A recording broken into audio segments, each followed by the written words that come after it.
So I decided that after my last video on this subject, that the best place to start is perhaps the beginning. So I've decided to go back to the very first class of young global leaders and list all of the members from the class of 1993, just so we can really understand the foundations and the connections as we move through the years. So in the first class, there were 12 prime ministers, 3 presidents, a chancellor and a prince, plus many billionaires, bankers, investors, business people, and technocrats. And when the Young Global Leader program started, it was actually called the Global Leaders for Tomorrow program, and that ran under that name for about 10 years.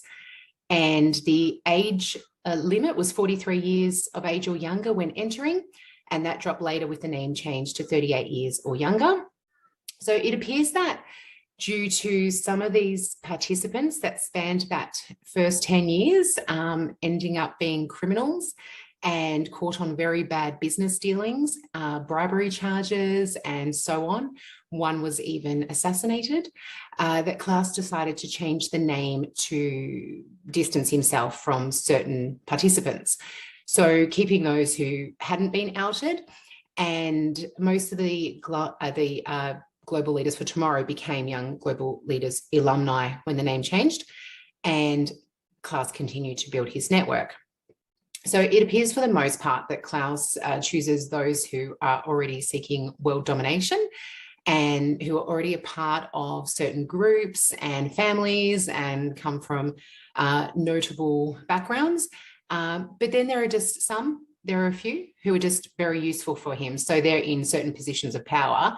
And that helps further the World Economic Forum agenda. So I may say a name and you may think, what the heck? Why is that person involved with those people? But generally, I find that it's just because they happen to be in a position of power that suited the agenda at the time.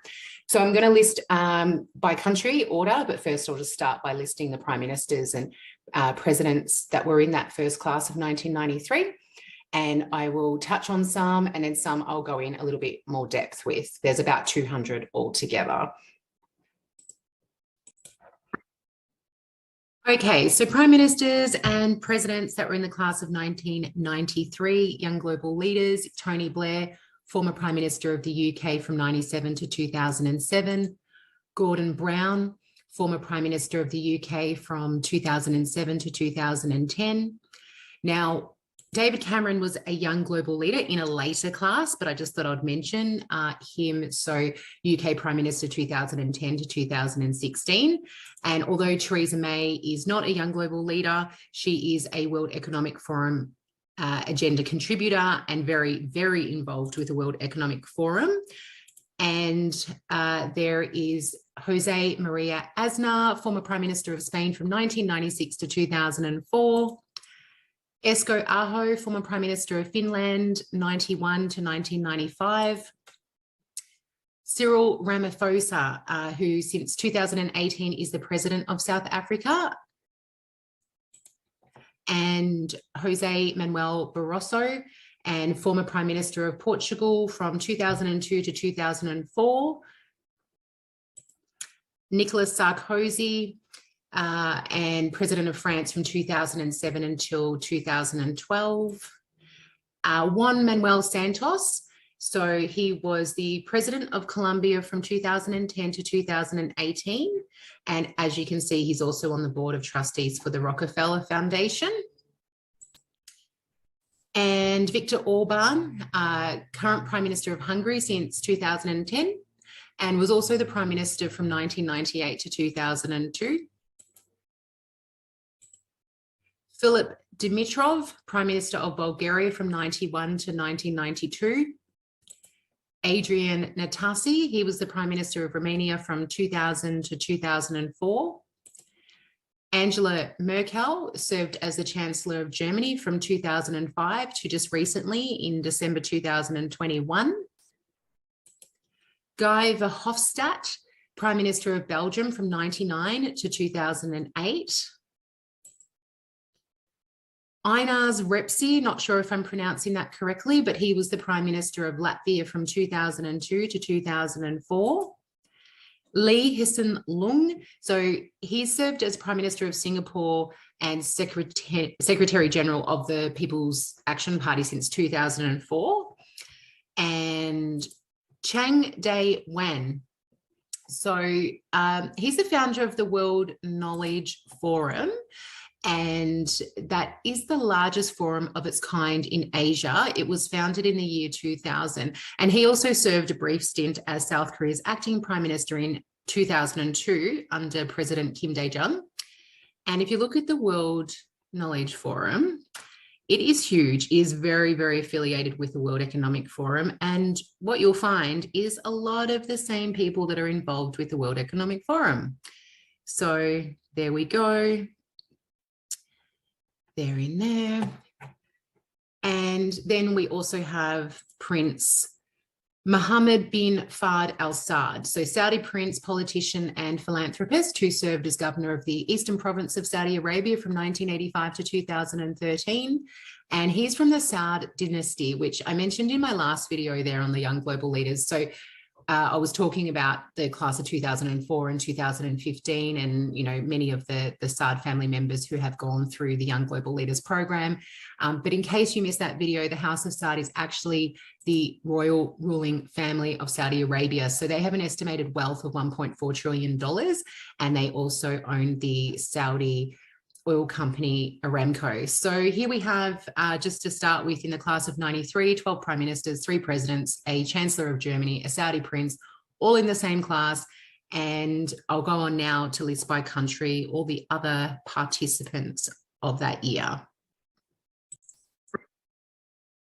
Okay, so young global leaders from the class of 93 who are from the UK. We've got Richard Branson. He doesn't need much of an introduction. Everybody knows he's a British billionaire. Who founded the Virgin Group and controls more than 400 companies in various fields. And there is Stephen Wolfram. So he started a software company to sell Mathematica, a computer language that he'd written that did for higher math what the spreadsheet did for business. So he's a billionaire. He's an expert in artificial intelligence. He's very focused on digital technology and shaping our future in all aspects of our lives. Martin Taylor, so he's a businessman and former chief executive of Barclays Bank. He's an external member of the Bank of England's Financial Policy Committee. He is a businessman and former chief executive of England's Financial Policy Committee, and he's attended many meetings of the Bilderberg Group and served as Secretary General for several years. And he was an international advisor to Goldman Sachs until 2005. And there's Paul Stephen Walsh. So he's an English businessman who is the executive chairman of the McLaren Group. And he was a chief executive of Diageo. I'm not sure if I'm pronouncing that right. So that's the world's largest whiskey company. And he was a chief executive of that for 12 years between 2000 and 2013. And Michael Portillo. So most of us would know him because he's a British journalist and he's produced documentaries like The Great British Railway Journeys. However, he's a former politician and he was a member of the UK Parliament from 1984 to 1997 and then from 1999 to 2005. So he was a junior minister under both Margaret Thatcher and John Major, and in 92 served as the chief secretary to the Treasury and later promoted to the Secretary of State for Defence. And he also voted in favour of the 2003 invasion of Iraq. In September 2002, he became a non-executive director of the multinational defence contractor BAE Systems, and he resigned in 2006. Mick Davis, or Sir Michael Lawrence Davis, a British politician and former South African businessman, former chief executive and treasurer of the Conservative Party and the chief executive of Xstrata, and his Anglo-Swiss multinational mining company. And he was with that until its merger with Glencore in 2013. And there is Archie Norman. So he's a British businessman and politician. He founded Policy Exchange and has been the head of 12 different companies.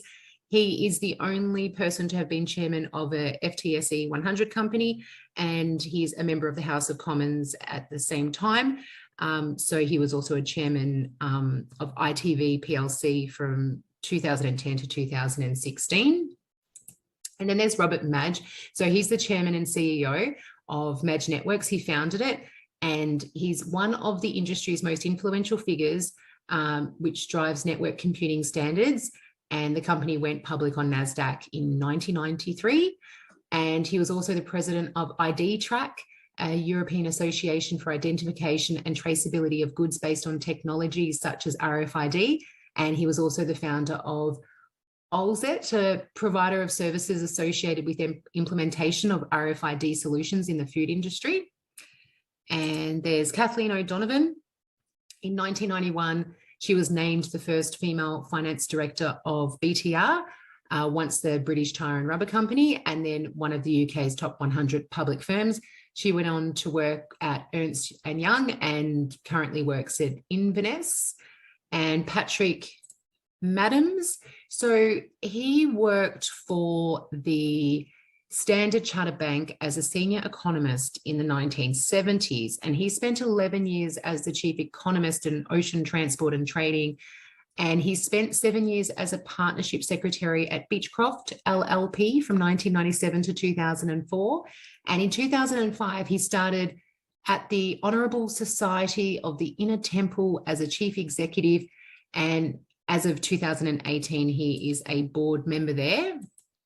Now, just slightly going off track for a second, from the Inner Temple, there are quite a few World Economic Forum agenda contributors. So I just thought I'd quickly name them. So there's Kay Firth Butterfield, Navin Chandra Ramgalam, and there's Martin O'Neill, Professor of Political Philosophy. Just getting back onto the Young Global Leaders again, there of 1993. So this guy, Martin O'Neill, he is a Professor of Political Philosophy at the Department of Philosophy at Harvard.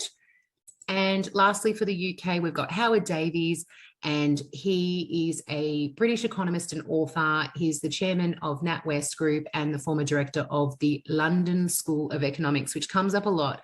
Harvard and London School of Economics are pretty prevalent amongst these people. Out of the 200 of these 1993 participants, I would say well over 60% have come from Harvard.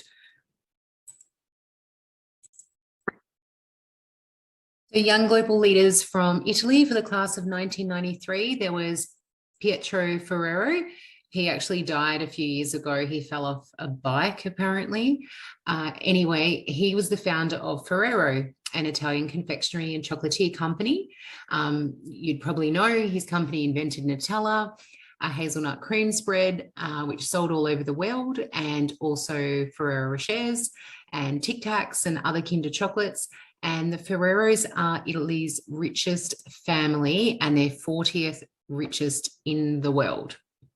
And another one from Italy that year was Corrado Passera. He's an Italian manager and banker who has held numerous executive level positions in various industrial and financial sectors and served as Minister of Economic Development and Infrastructure and Transport. He began his career in 1980 at McKinsey. McKinsey also comes up a lot with these people as well. Moving on to the USA, Young Global Leaders 1993, we had Bill Gates, as most of you would probably know. He doesn't really need any introductions. And then there's Bono, also known as Paul David Houston. So he's the co-founder of the One Campaign, which was also fronted by Bob Geldof. And that's a NGO claiming to work on behalf of the extremely poor, but with a board largely composed of multi-millionaires and the main funding provided by the Bill and Melinda Gates Foundation, of course. And it sort of concentrates exclusively on political work, and the organization itself doesn't run any projects of emergency aid. And Yo-Yo Ma, seen there playing at the 2008 World Economic Forum's annual meeting. So he is a world famous cellist. He graduated from the Juilliard School and Harvard University. He was named Peace Ambassador by the then UN Secretary General Kofi Annan in January 2006, and he's a founding member of the influential Chinese American Committee of 100. In 2019, President Barack Obama appointed Ma to serve on the President Committee on the arts and humanities. And of course, to this day, he's still an agenda contributor at the World Economic Forum. Michael Dell. So he's an American billionaire businessman and philanthropist, and he's the founder, chairman, and CEO of Dell Technologies, one of the world's largest technology infrastructure companies. He is currently the 30th richest person in the world and still an agenda contributor there at the World Economic Forum, as most of them are. So Lawrence Katz, professor of economics at Harvard University. John Lawson Thornton, and he's an American businessman and professor and director of the Global Leadership Program at a university in Beijing. He's also executive chairman of Barrick Gold Corporation and a non-executive chairman of PineBridge Investments. He stepped down from being the co-president of Goldman Sachs in 2003, and he's also the son of John V. Thornton, who's the former vice chairman of the Consolidated Edison Company. And then there's George Richard, or known as Rick Wagner Jr., and he is an American businessman and former chair and chief executive officer of General Motors. So Mick Wagner resigned as chairman and CEO at General Motors in 2009 at the request of the White House. And the latter part of his time as CEO of General Motors found him under heavy criticism as the market valuation of GM went down by more than 90% and the company lost more than $82 billion. Very interesting. He's currently the director at ChargePoint, an electric vehicle infrastructure company. And in 2018, he made an investment into an app, a Silicon Valley startup, which is called Your Mechanic, and it connects owners with a group of certified mechanics in their local area. He's also on the board of Dean's Advisors of the Harvard Business School as well. And as you can see, he's sitting there with President George Bush, Dick Cheney, and some other so-called important people. And Lawrence Summers, so he's an American economist who served as the United States Secretary of the Treasury from 1999 to 2001, and as the director of the National Economic Council from 2009 to 2010. So he became a professor of economics at Harvard University in 1983, and he left Harvard in 1991, working as the chief economist of the World Bank from 91 to 93. And then in 93, he was appointed Under Secretary for International Affairs of the United States Department of the Treasury under President Bill Clinton's administration. He also served as president of Harvard University from 2001 to 2006, where he's currently a university professor and director of the Mossavar Rahmani Center for Business and Government at Harvard's Kennedy School of Government. And of course, a agenda contributor. I should probably stop mentioning that because most of them are. And Ron Van Dal, so he's the founder and president at Longbow Innovations, and very wealthy man. And Preston Murdoch Guerin, I think that's how you pronounce it, Guerin III, known as Pete. He's an American attorney and politician who served as the 20th United States Secretary of the Army from 2007 to 2009, and he's a Democratic former member of the US House of Representatives from Texas's 12th Congressional District. And next along, we have, sorry about that. So Leonard Schleifer, he's a billionaire CEO and founder of a biotech company, Regeneron Pharmaceuticals. You should look into that one. That's very interesting. And his son is also up and coming at the moment. His name is Adam Schleifer. And then we have Joseph P. Kennedy II, an American businessman, Democratic politician, and a member of the Kennedy family. He is a son of former US Senator Robert F. Kennedy and Ethel Kennedy, and he's also the nephew of the former US President John F. Kennedy. Yes, he has the same parents as Robert F. Kennedy Jr. They are brothers, yet appear to be playing a different role in life. Quite curious.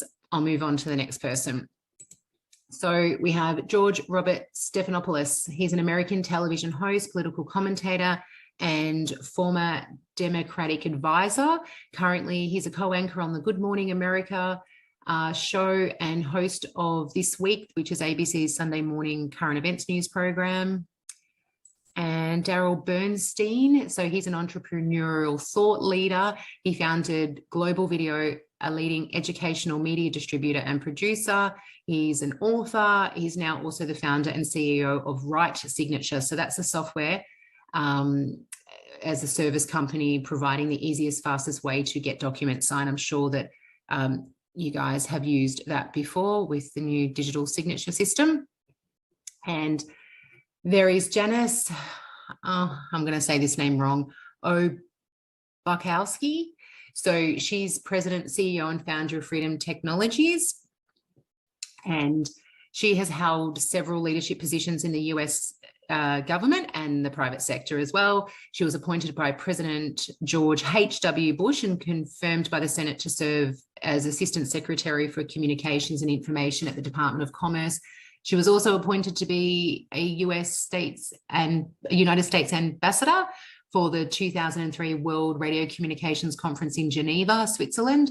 And she's also held several positions at the Federal Communications Commission, the FCC, including senior advisor to the chairman. And next along, we have Lance Lundberg, the founder, president and CEO of Icon International Incorporated. So from 1985 to 2003, when it was sold to Omnicom for approximately $1.25 million, he's currently the chairman of BioWave Corporation, and he attended Harvard Business School and Yale. And we have Dennis Patrick. So he served as Associate Director of Presidential Personnel at the White House under President Ronald Reagan between 1981 and 1983, and was then nominated to the FCC Commission by President Reagan and went on to serve as the chairman of the FCC from 87 to 89, notably helping to finalize the repeal of the Fairness Doctrine. So from 1990 to 1995, Patrick served as CEO of Time Warner Telecommunications. After leaving Warner, he founded and served as CEO of Milliwave LP, a local exchange telephone company utilizing digital radio frequencies to transmit voice, video, and data. So between 1999 and 2001, he served as the first president of AOL Wireless and led efforts to expand the ISP's presence to cell phones and other wireless devices. And Jack Scoof, he's a millionaire and the founder of NetMedia and Artisoft. And Brian L. Roberts, he's an American billionaire businessman and the chairman and chief executive officer of Comcast, which was founded by his father, Ralph J. Roberts. He has 3 children. One of them is Tucker Roberts, which you may have heard of.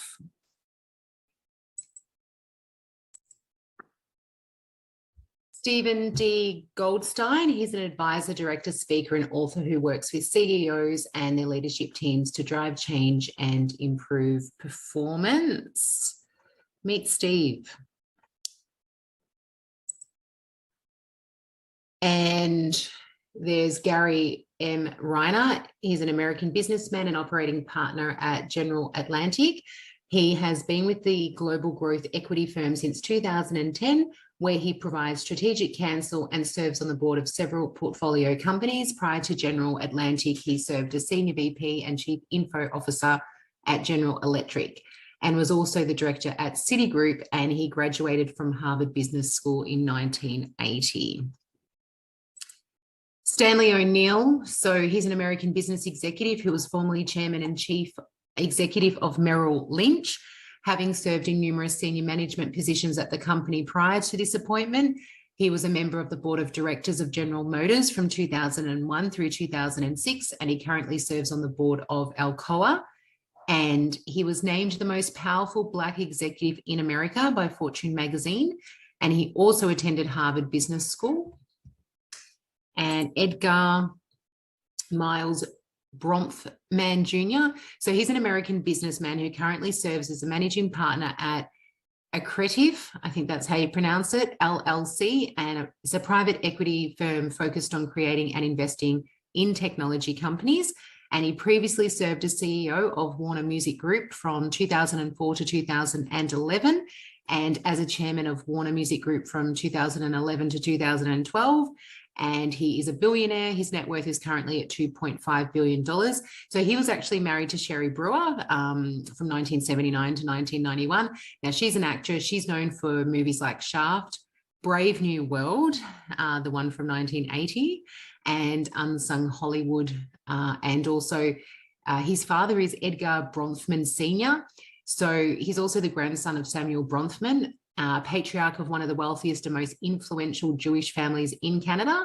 And the Lehman family is a prominent family of Jewish German Americans who founded the financial firm Lehman Brothers. So some were involved in American politics. Members have married into the prominent Morgenthau, Loeb, and Bronfman families. And the families trace back to Abraham Lehman, and they gained their fortunes through the Seagram Company, an alcohol distilling company. And his mother was the daughter of John Langloth Loeb Sr., a Wall Street investment banker whose company was a predecessor of Shearson Lehman, which was American Express, and Francis Lehman, which was part of the Lehman Brothers banking firm. His daughter, Hannah Marcina Bronfman, she's actually currently an American DJ, social media influencer, and entrepreneur. And his son, Benjamin, is an American entrepreneur and musician, and a strategic advisor and principal investor with Algae Systems, a carbon capture project, and an associate managing director at Global Thermostat, a biofuel company. They're an interesting family to look into. There's so much more to say about them, but I'm trying to get through these as quick as possible. So these two here, so Leonard X. Bosack and Sandy Lerner. So Leonard and Sandy were the co-founders of Cisco Systems, an American-based multinational corporation that designs and sells consumer electronics, networking, and communications technology. So they were largely responsible for pioneering the widespread commercialization of the LAN, the local area network technology, to connect geographically, computers over a multi-protocol router system, which was really unheard of technology at the time. And they were married, and they're no longer married. And here we have Scott McNeely. So he's an American businessman. He's most famous for co-founding the computer technology company Sun Microsystems in 1982. And his father, Raymond William McNeely Jr., was vice chairman of the American Motors Corporation. Jill Barrard, so she's an American businesswoman from New York City. She was the CEO of Mattel from 97 to 2000. And she's also the daughter of Hollywood director Larry Alican. I think that's how you say it. Josh Mailman. So he was one of the pioneers of the corporate responsibility movement and helped bring it in, or bring it from the fringe of the mainstream. So he helped start several influential foundations and business initiatives, from way back since the early 1980s, including the Threshold Foundation and the Social Venture Network. It's a non-profit membership organization composed of a multitude of various business leaders who strive to create a more just and sustainable world, is what they say. It was founded in 1987 by him and Thomas H. Stoner Jr. and Wayne Silby, which later led to Students for Social Responsibility, which is now known as Net Impact, and more recently, the Business Alliance for Local Living Economies. And in 1992, he co-founded Business for Social Responsibility. He also serves on the boards of Human Rights Watch, Witness, Sierra Madre Alliance, Afropop Worldwide, and the Environmental Defender Law Centre. And he's a founding shareholder in Stonyfield Farm and Seventh Generation. And here we have Professor James Cooper. So he is a professor and of law and director of international studies at California Western School of Law in San Diego. He's very, very involved with the World Economic Forum even to this day. And from One Equity Partners, there's Dick Cashin. So he's president, founder, and managing partner. And this is a private equity investment unit of JP Morgan Chase, which manages $6 billion of JP Morgan Chase's private equity capital and serves on the executive committee. And before joining One Equity Partners, he was the president of Citicorp Venture Capital from 1980 to the year 2000. Eileen Garzarelli. So she's one of Wall Street's most prominent and flamboyant stock market forecasters, and she worked for Lehman Brothers. So she was widely hailed for predicting Black Monday, the stock market crash of 1987. And she went on to make many predictions that were correct. research using like sophisticated computer equations relating to the performance of the stock market and various sectors to movements in interest rates, monetary statistics, earnings, and economic indicators. So on Wall Street, that's known as quantitative analysis. And George Van Amsen, so he's an investment banker. He got his degree at Harvard Business School. He worked for Goldman Sachs and Morgan Stanley. And Gary Moreau, he is an executive consultant and faculty member for Leith Group, LLC, a dynamic research, curriculum development and intellectual property greenhouse that grows leaders and shapes cultures. Zoe Bard, she is from Markle. So she's an American lawyer and president of the Markle Foundation, and she's known for her role in the Nanny Gate matter of 1993, which arose when she was nominated by President Bill Clinton as the first woman to be Attorney General of the US, but she withdrew her nomination when it was discovered she'd hired undocumented immigrants. And since 1998, she's been the president of the Markle Foundation, which is a multi-billion-dollar private foundation established in 1927 by industrialist and financier John Markle and his wife, Mary. The foundation is predominantly focused on technology, healthcare, and national security. She also serves on the World Economic Forum's Global Future Council, and that's quite interesting. So according to the World Economic Forum, the Global Future Councils are the world's foremost multi-stakeholder and interdisciplinary knowledge network dedicated to promoting innovative thinking to shape a more resilient, inclusive, and sustainable future. It's an interesting initiative that they have, worth checking out. And almost getting to the end of the US participants of 1993 Young Global Leaders. So we've got Michelle J. Hooper. So she's a millionaire and the president and CEO of the Directors Council at United Airlines. And Wendy Kopp is the CEO and co-founder of Teach for All, a global network of independent non-profit organizations working to expand educational opportunity in their own countries, and the founder of Teach for America. She attended Harvard and is heavily involved with the World Economic Forum still to this day, and also received the Schwab Foundation's Outstanding Social Entrepreneur Award in 2003. And Peter Sellers, professor of UCLA, or at UCLA, where he teaches art as social action and art as moral action. He is widely regarded as one of the key figures of theatre and opera of the last 50 years. So the last on the list of young global leaders for 1993 is John Huntsman Jr. So he's an American businessman, diplomat, and politician who served as the 16th governor of Utah from 2005 to 2009. He served as the ambassador of the US to Russia from 2017 to 2019, to China from 2009 to 2011, and to Singapore from 92 to 93, and was also the US Deputy Trade Representative from 2001 to 2003. So his daughter, Abby, is an American journalist and television personality who rose to prominence as a host of MSNBC and NBC News, and later went on to become a reporter for Fox News. His dad was John Huntsman Sr., an American businessman. He was the founder and executive chairman of Huntsman Corporation, a global manufacturer and marketer of chemicals.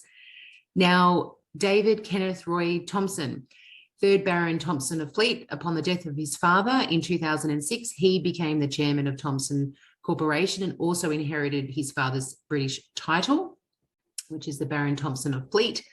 After the acquisition of Reuters in 2008, Thompson became the chairman of the merged entity, Thomson Reuters, or Reuters. As of June 2021, he was listed as the wealthiest person in Canada with an estimated net worth of $45.7 billion, but that has since gone up, as you can see, to $50.7 billion, and they are the 9th richest family in the whole world. So next is Bernard Valcourt. He's a Canadian politician and lawyer who served as a member of Parliament. He was first elected to the House of Commons in 1984, and he's held many positions up until 2015. And Paul Desmarais Jr. So he is a Canadian businessman in his hometown of Montreal. He's the eldest son of billionaire Paul Desmarais Sr. and Jacqueline. He's currently the CEO of Power Corporation of Canada. His son, also called Paul, so Paul III, has followed in his footsteps and is the vice president of Power Corporation of Canada. Now, his father, Paul Desmarais Sr., was a Canadian financier, and he was based in Montreal and had an estimated family net worth of $4.5 billion. And he was ranked by Forbes as the fourth wealthiest person in Canada. This was in 2013. And at the time, 235th in the world. He's a very well-connected person. I actually have a very interesting chart outlaying his connections that I can post here in the comments on Open Voice. Now, the other thing is, so many of this family, they're just billionaires. But aside from that, they've also, so many of them have received the Order of Canada. So interesting family to look into if you've got the time. You probably already know who they are if you're Canadian. Louise Blouin. So she's a Canadian magazine publisher. She's the owner of Louise Blouin Media, which she founded. She's one of the top names in the world publishing industry, currently lives in the UK, and is listed as one of the UK's richest women. Moving on to Switzerland for the class of 93 young global leaders, Patrick Nicolay, a strategic leader that works with organizations to understand the current and potential impact of technology, expert in digital transformation and innovation. Patrick Odier. So he comes from the Odier family, a very long line of bankers, and they're very rich and they go back very far. How private Swiss bank Lombard Odier has survived 6 generations. Okay, so Stephen D. Barber over here, he holds a senior role at Pictet and C, the Geneva private bank. Part of his mission was to turn around the company's struggling Japanese business, and eventually Pictet did become one of the top 3 foreign asset managers in Japan.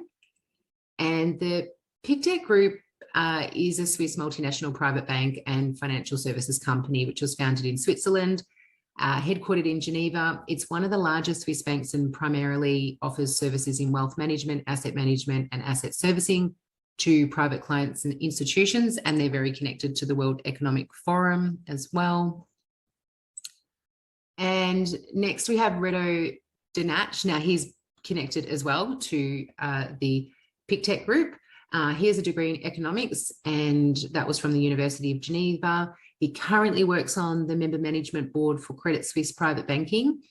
And Adrian von Dornberg. So he's a business economist who currently works for the travel consulting group. But at the time he became a global leader for tomorrow, he was working for Kuhn and Nagel. And that's a global transport and logistics company, which was founded over 100 years ago in 1890. Headquartered in Switzerland, and they have 125 locations worldwide, connected to the World Economic Forum as well. And Adrian comes from the Barons of Dornberg, so that belongs to the Hessian nobility. They've belonged to the Althesian knighthood, which still exists today, and one of his recent ancestors is Alexander, pictured here with Hitler. He was a German lawyer, diplomat, and SS leader. Jorma Ollila from Finland is a Finnish businessman who was chairman of Royal Dutch Shell from 2006 to 2015, and at Nokia Corporation, he was the chairman from 99 to 2012 and the CEO from 92 to 2006, another one who attended the London School of Economics. Frank Detlef Wendy, he is a board member for TMK. Whoops. So he's from Russia. I should have said I was moving on to Russia. So currently the head of chair of logistics there at the Financial University. previously the counsel of the president of JSC. He's held many positions. And next is Sergei Stankovic, and he is another interesting character. Definitely recommend reading up about him.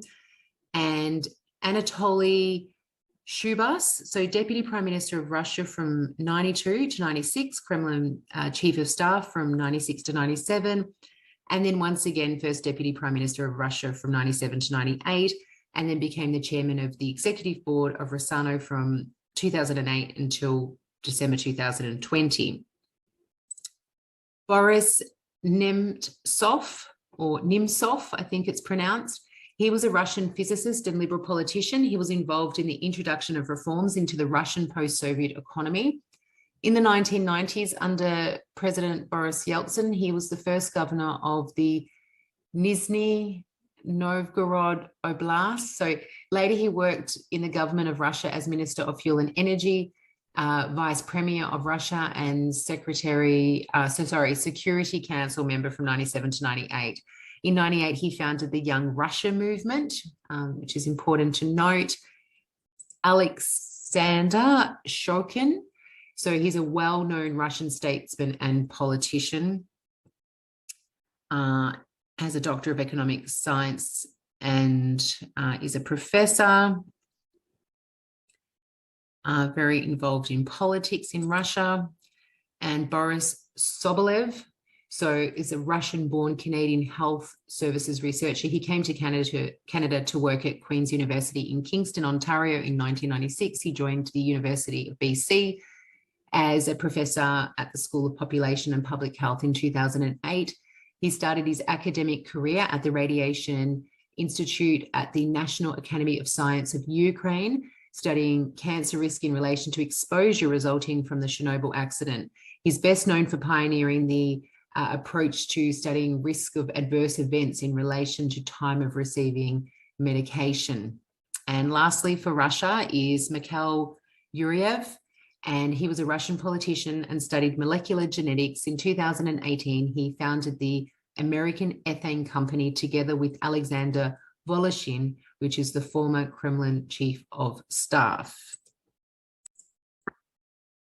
So for Australia, there were two participants in that first year. There was Anna Booth, who is a Deputy President of the Fair Work Commission here in Australia. She's also a member of the Advisory Board for the Work and Organisation Studies discipline in the Business School of the University of Sydney. Now, she holds a Bachelor of Economics from the University of Sydney and Company Directors Course Diploma from the Australian Institute of Company Directors. And also from Australia is Paul Gilding, and he is an Australian environmentalist, consultant, and author. So a former executive director of Greenpeace International, and also a fellow at the University of Cambridge's Institute for Sustainability Leadership, and is the author of The Great Disruption: Why the Climate Crisis Will Bring on the End of Shopping and the Birth of a New World. On his website, he talks a lot about his time with Greenpeace and how he engaged with corporate leaders through private conversations and spent time with them in places like the World Economic Forum at Davos and other gatherings in Switzerland and so on. And for New Zealand, there was one that year. I'm going to try the best to pronounce his name, Waimatu K. Dews. He's a prominent business leader after graduating from Victoria University of Wellington with a bachelor's degree in arts and law. He joined the public service, rising to become the chief legal advisor in what was then the Department of Maori Affairs or Māori Affairs. In 1988, he was a guest scholar at the Brookings Institution in Washington, D.C., looking at Maori economic development. And in the same year, he graduated with a Master of Public Administration from the Kennedy School of Government at Harvard. And for South Africa, Johan Rupert. So as he says here, this is not a pause, it's a reset. And coming from somebody who has a wealth of $9.6 billion, So he is the eldest son of the very wealthy Anton Rupert, who was the South African businessman who founded the Rembrandt Group, officially known as the Rembrandt Trust, which was a tobacco and industrial conglomerate, which eventually got split, becoming Remgro, which is an investment company with financial, mining and industrial interest, and also Rochemont, which is a Swiss-based luxury goods group. So he's the chairman on both Richemont and Remgro. Now, the Rupert family was listed as 272nd on the list of the 500 wealthiest worldwide, with a net worth of 2.3 billion back in March 2005, and clearly that's grown immensely. And also recently they were ranked as the second richest in South Africa on the 2021 Forbes list, with a fortune reported at $7.1 billion, and today still holds a position, and their wealth has increased by 2.5 billion in just 1 year. So he has also said in 2018 that he believes in the idea of universal basic income, and he was, as you know, a young global leader in the class of 93, but his daughter more recently was in the class of 2014 for young global leaders, and she's quite involved with the World Economic Forum. So Robert M. Godsell, he's the chairman of Eskom Holdings in South Africa. And moving on to Norway, I am not sure about the pronunciation of this, but Ivan Reiten, he's a Norwegian economist, corporate officer and politician for the Centre Party. He served as Minister of Fisheries from 1985 to 1986 and Minister of Petroleum and Energy from 89 to 90. He worked for Norsk Hydro from 1988. And those of you who watched my video on who is Klaus Schwab would know all about Norsk Hydro. So anyway, he worked there and later served as the Director General for Norsk Hydro between 2001 and 2009. And he was also a board member of the Bank of Norway from 91 to 94, and he attended several Bilderberg meetings. Thorleif Krupp, he is from Denmark and was the CEO from 1987 to 1991 at Nike or Nick Reddit, which is one of Denmark's leading financial groups in banking and mortgage credit and insurance, pensions and real estate.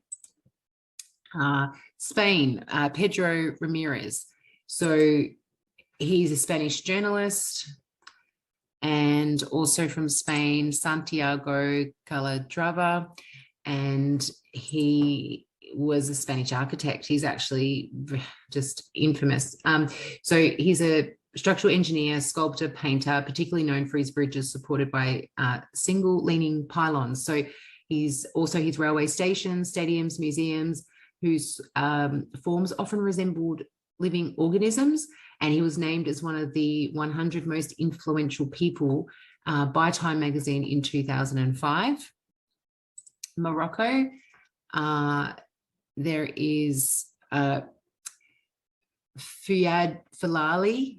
So he actually married Princess Leila Meriem of Morocco, so CEO of Morocco's largest private company, owner group, and an investment banker and consultant to the Sears World Trade in New York. Not only that, but he's also the son of former Prime Minister of Morocco and Foreign Affairs Minister, which is the guy pictured here.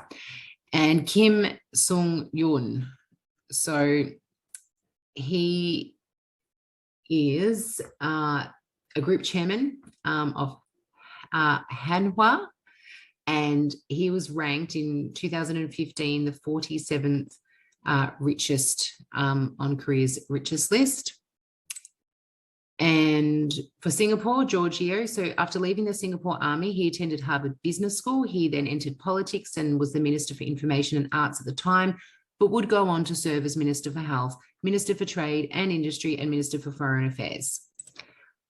Ho Kwon Ping is a Singaporean businessman and millionaire. He's an executive chairman of Banyan Tree Holdings, a Singapore-based leisure business group, which owns both listed and private companies engaged in the development, ownership, and operation of hotels, resorts, spas, residential homes, and retail galleries. He also studied at Stanford University. And then for Czech, Vladimir Duli, a Czech economist and politician, former deputy chairman of the Oda political party and minister of industry and trade between 92 and 97 in the government of Václav Klaus. Between 89 and 92, he served as the Minister of Economy of the Czech and Slovak Federal Republic. There's actually one I accidentally left out from the US list just before. So this is Trip Hawkins from California. He's a millionaire who studied at Harvard and Stanford universities. He's the founder of Electronic Arts, amongst other companies. And he founded Electronic Arts, which is a video game company, when he was an Apple employee back in 1982. And in 2012, he joined the board of directors of Israeli technology company Extreme Reality, which is working on developing motion control software that can read a person's movement in 3D. And this is moving on to France. So Martine Aubry, she's a French politician who served as a minister in France in a variety of roles. And her father is Jacques Delors, who is also a French politician. He served as the 8th president of the European Commission from 1985 to 1995, and the Minister of Finance of France from 1981 to 1984. We have Beatrice Mari. She was a French politician and a member of the Socialist Party from 1977 to 2012. Philippe Kahn, so born in France, he's an engineer, entrepreneur, and founder of 4 technology companies: Borland, Starfish Software, Lightsurf Technologies, and Full Power Technologies. So he's credited with creating the first camera phone, being a pioneer for wearable technology, intellectual property, and is the author of dozens of technology patents covering the Internet of Things, IoT, artificial intelligence modeling, and wearable eyewear, smartphone, mobile imaging, wireless synchronization, and medical technologies. Jean-Marie Messier is a French businessman who was the chairman and chief executive of the multinational media conglomerate Vivendi. And he held several posts at the French Economy Ministry, including a post as technical counselor for privatization. And during the 1980s, before moving to investment bank Lazard Freres in 1989, he established the boutique bank Messier Partners. And after taking up the chairmanship of the utility company over there in France in 1994, he oversaw its diversification into the media sector and its 2000 merger with Canal and Seagram, owners of the Universal Studios, to form Vivendi Universal. And next is Vincent Bollard. He's a French billionaire businessman. He's the chairman and CEO of the investment group Bollard. And as of September 2021, his net worth is estimated at US $9 billion. He's ranked the 499th richest person in the world, and that's according to Bloomberg, with an estimated fortune of $5.27 billion. He is a close friend to former French President Nicolas Sarkozy. I guess maybe they met in the class or knew each other prior to that. It has been said that their friendship goes back over 20 years. So his son, Yannick Bollard, he is also a young global leader. He was in the class of 2008. I don't think I have a picture of him. Oh, no, that's him there. Sorry. And that is his cousin, Thierry Bollard, who is a French businessman, currently the CEO of Jaguar Land Rover, whose family-owned investment firm Bollard has big interest in electric car and charging networks, including providing those for the UK capital. He's also affiliated with the World Economic Forum as well. And so this is Vincent Bollard, and that is his dad. Sorry, that is him. Sorry, I've been talking for a long time now. So anyway, Bola has been investing massively in the media for several years. So he's the main shareholder of the Vivendi Media Group, which holds 18% of Universal Music Group, in addition to numerous TV stations and newspapers. And just recently, in 2022, he has also bought the largest private radio station in France, Europe 1, in time for the 2022 French presidential election. Okay, so Anne Lauvergeon is a French businesswoman who served as CEO of Areva from 2001 until 2011. And according to the Wall Street Journal, she is known internationally as one of the most prominent defenders of nuclear power. She has attended several Bilderberg meetings, and she's on many corporate boards such as Koch Holding, member of the board of directors since 2016, and American Express since 2017. And Antoine Acquire, he attended the Harvard Kennedy School of Government and Harvard Business School in the 70s. He's an economic contributor to the World Trade Organization and has contributed to research and papers on agendas such as the competition policy and the global trading system. And Jean-Marc Fournier was a French businessman. In 1996, he was appointed president of Credit Suisse and had been a director of ICE since 2002. And you may have heard about ICE, which is the Intercontinental Exchange Incorporated. 6 months after his death in December 2020, a criminal court concludes that he had used numerous offshore bank accounts to hide and launder 6.6 million euros of tax fraud since 2005. And this is Christian Lacroix, a French fashion designer. And for Germany, we have Peter Hinz, German politician of the Christian Democratic Union, who served as a member of the German Bundestag from 1990 until his death in 2016. From 2013 until 16, he was one of the 6 vice presidents of the Bundestag, briefly served as Parliamentary State Secretary of the Federal Minister of Family Affairs, Senior Citizens, Women and Youth under Minister Angela Merkel in the 4th Cabinet, and then in the 1st and 2nd Cabinets of Chancellor Angela Merkel between 2007 and 2013. He was also the government's coordinator of aerospace policy.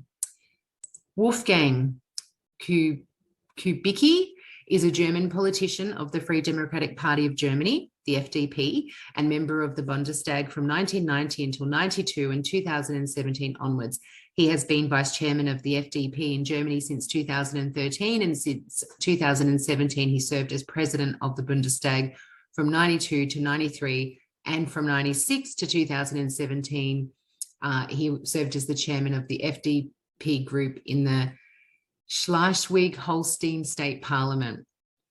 Sorry about my pronunciation, guys. There's too many things to try to remember how to pronounce.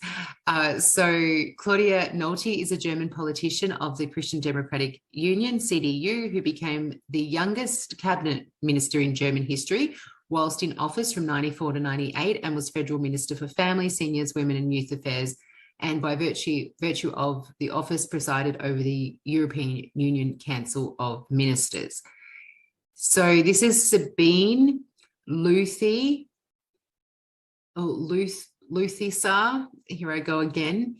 Schnarrenberger. So she's a German politician of the Liberal Free Democratic Party. She served as Federal Minister of Justice of Germany from 92 to 96, and in the cabinet of Helmut Kohl, and again in the second Merkel cabinet from 2009 to 2013.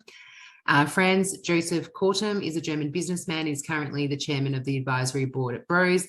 Bose is the world's 4th largest family-owned automatic supplier. Dr. Reinhard Goner was a member of the Federal Assembly of Germany, a lobbyist, a former politician for the CDU. From 91 to 93, he was Parliamentary State Secretary at the Federal Ministry of Justice from 93 to 94 at the Federal Ministry of Economics. And this is Dr. Klaus Eickhoff, so former board member of Bertelsmann AG, which is a German private multinational conglomerate corporation based in the North Rhine-Westphalia, Germany. It is one of the world's largest media conglomerates and is also active in the service sector and education. So it was founded as a publishing house by Karl Bertelsmann in 1835. And this is Klaus Regling. So he's a German economist and current Chief Executive Officer of the European Financial Stability Facility, the EFSF, and Managing Director of the European Stability Mechanism, son of a politician. From 1975 to 1980, he worked at the IMF in Washington, D.C., and in 1999, he entered the private sector as the Managing Director of the More Capital Strategy Group in London, where his colleagues included David Lipton and Philip Hildebrand, who is a Swiss banker and has been the Vice Chairman of BlackRock since 2012, and Professor Dr. Ernst Moritz Lipp, German economist, and he is a co-head there. He was a member of the management board of the Dresdner Bank, as well as being a member of its investment banking management board, where he was responsible for the global corporate finance business. Before taking up his management board role, he was chief economist at Dresdner Bank, as well as responsible for the international lending business in London, Luxembourg, and Frankfurt.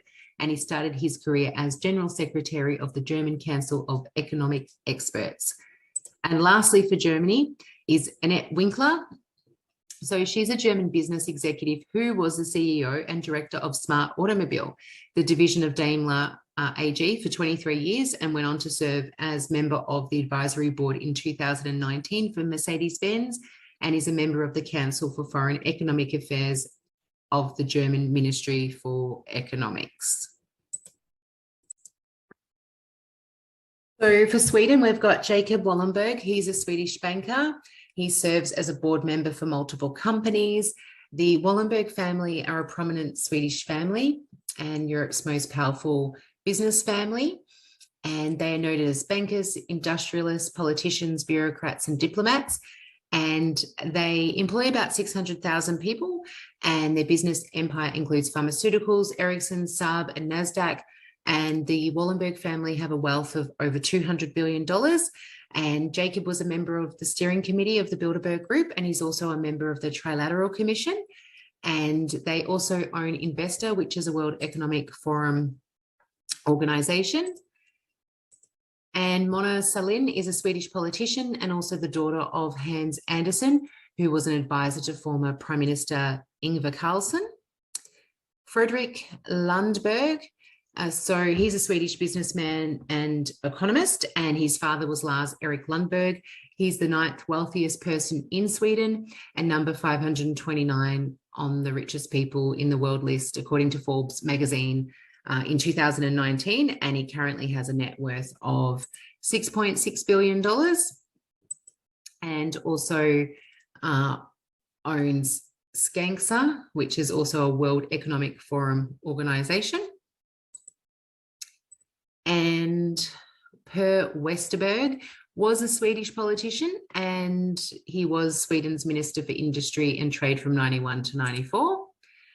And Leif Johansson is a Swedish businessman. He was president and CEO of the Volvo Group from 97 to 2011 and chairman of Ericsson from 2011 until 2017, and is currently the chairman of a particular pharmaceutical company. And in 2012, the Focus magazine ranked him as Sweden's 6th most powerful person. Arne Martinsson, after graduating from the Stockholm School of Economics, he was employed at Handelsbanken, one of the big banks in Sweden, and he was only 38 years old, and he was appointed managing director and CEO. He stayed with them for more than 30 years, 15 as managing director, chairman of the board, and during this time he was also on the board of 6 of Sweden's largest companies. So for Poland, there was just one student in the program that year, and that was Jan Rakita, and he was a Polish liberal politician. And Hong Kong billionaire brothers Thomas and Raymond Kwok were both in the class of 93. And at one stage, the Kwok family were the 3rd richest family in all of Asia. But both of the brothers were arrested on bribery charges in 2012, and Thomas was sentenced to 5 years in jail and a $500,000 fine. Another set of billionaire brothers were sons of Hong Kong's richest man, Li Ka-shing, who is the 30th richest person in the world and 12th richest in Asia. And there was Victor Li, one of his sons, in the Young Global Leaders class of 93, and the other one as well, Richard Li. They're both billionaires and chairmen of the board of CK Hutchinson's Holding, and that's Victor, and Richard is also the founder and chairman of the private investment group Pacific Century Group.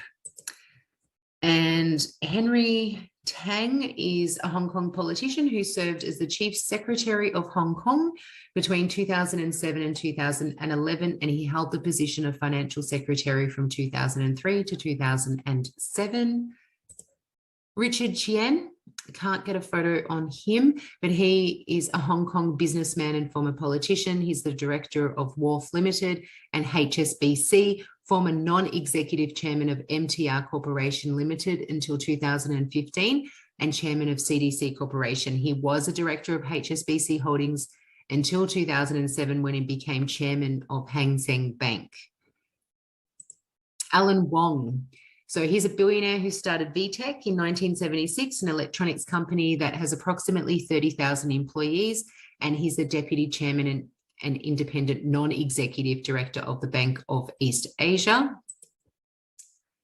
Anthony Leung is a businessman who served as financial secretary of the Hong Kong Special Administrative Region from 2001 until his resignation in 2003 due to controversy over a conflict of interest. So he's currently the chairman of Nan Fung Group and chairman and co-founder of the New Frontier Group. Rosanna Wong, so she's the senior advisor of the Hong Kong Federation of Youth Groups. She's a member of the National Committee of the Chinese People's Political Consultative Conference,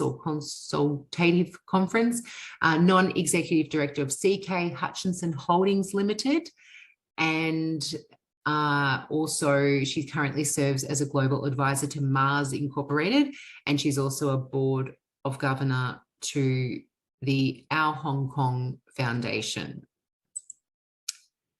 And we have Peter Akos-Bod. So he's a Hungarian politician and economist.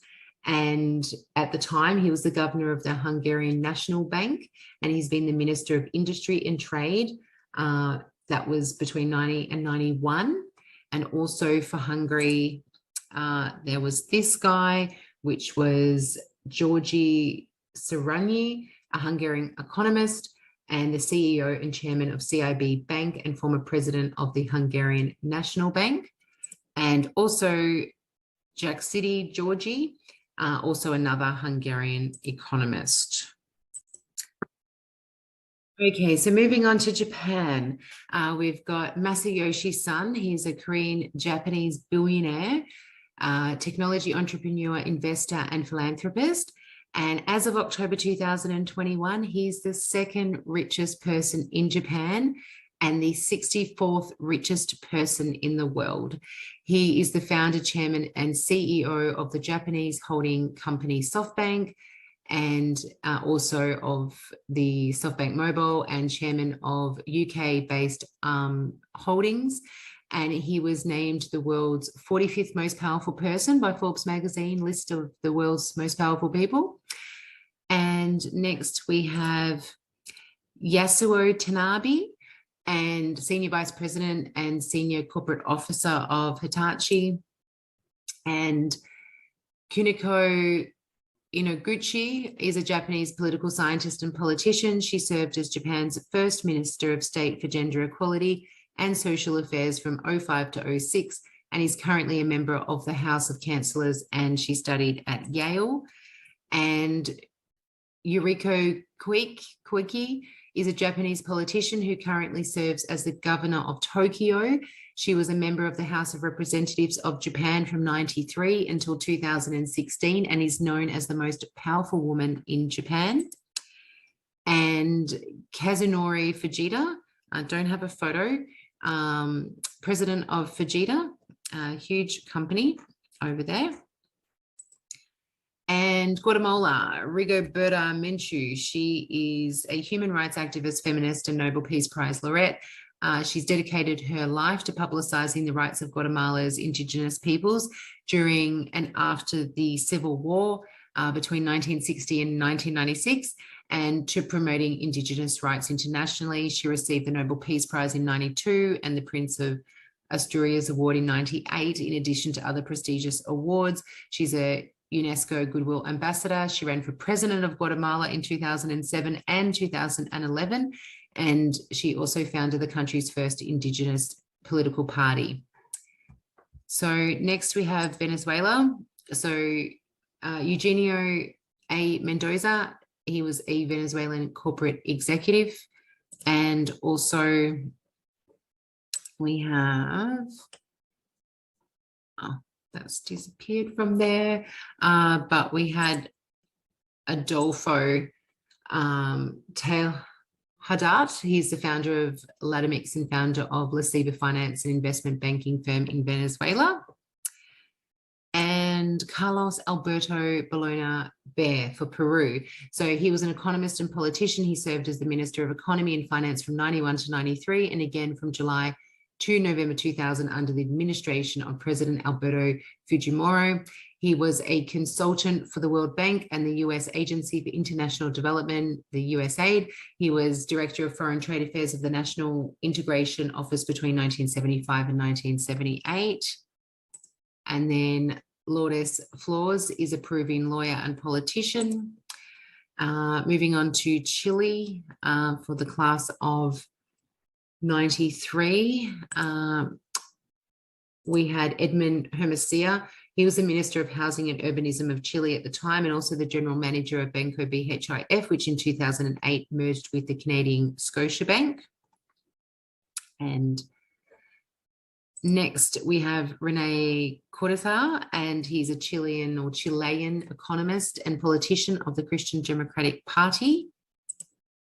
And for Argentina, we have Gustavo Beliz, and former Prime Minister of Justice and Human Rights of Argentina, an expert in global governance, and currently the Secretary of Strategic Affairs of the presidency. He's a cabinet minister and is responsible for designing and implementing the foreign relations strategy for the office of the president. Ricardo Lopez Murphy. So he's an Argentinian economist. He worked as a consultant and economic advisor for many companies over the years throughout Latin America. He was a consultant to the Inter-American Development Bank, World Bank, IMF, chief economist to the Latin American Economic Research Foundation. And in 1999, he entered politics when he was appointed Minister of Defense as a member of the Radical Civic Union and the UCR. He remained in this position until 2001, when he briefly took the position of Minister of Economy in the government of Argentina. And he has recently assumed office as National Deputy in the lower house of the National Congress. Also for Argentina is Daniel Marx. So he's a former Secretary of Finance of Argentina, and he's currently Executive Director of Quantic Finanzas, a financial services firm in Argentina and the region, which is a part of a global network led by Evercore Partners and G5 Advisors.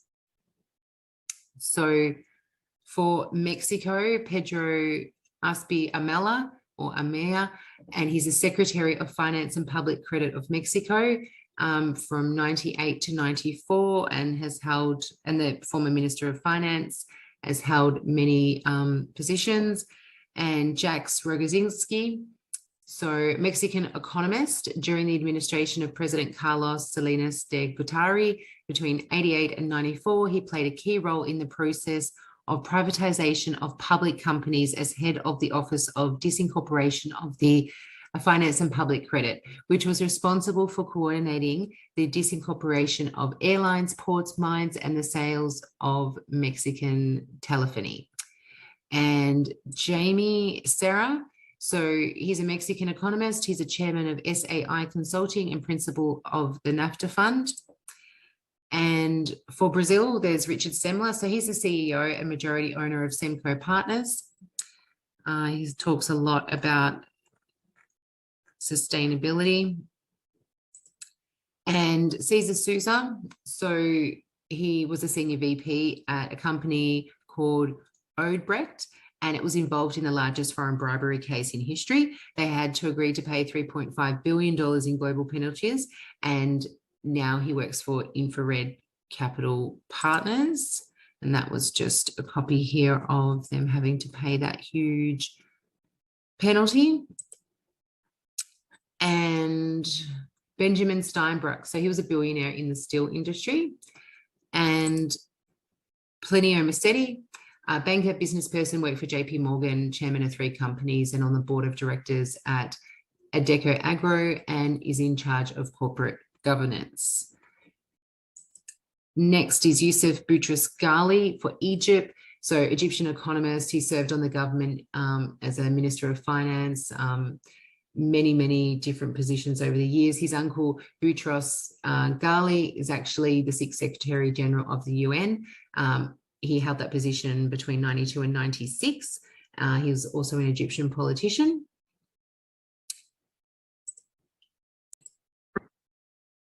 Okay, so for India, we've got Atul Kirloskar. So he's actually on the board of directors for his family company there, an oil engine company, and Niraj Bajaj, and he's from the Bajaj Group. It's an Indian multinational conglomerate company founded by Jamnalal Bajaj in Mumbai in 1926.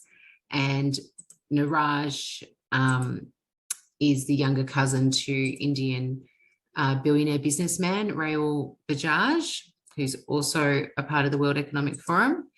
And he is also Rahul's son, who I just showed you. Rajiv was also a global leader for tomorrow in 1999. He's an industrialist and also involved with the Women's Economic Forum as well. And the Bajaj Group is also a partner to the World Economic Forum also. And then there is Maitreya V.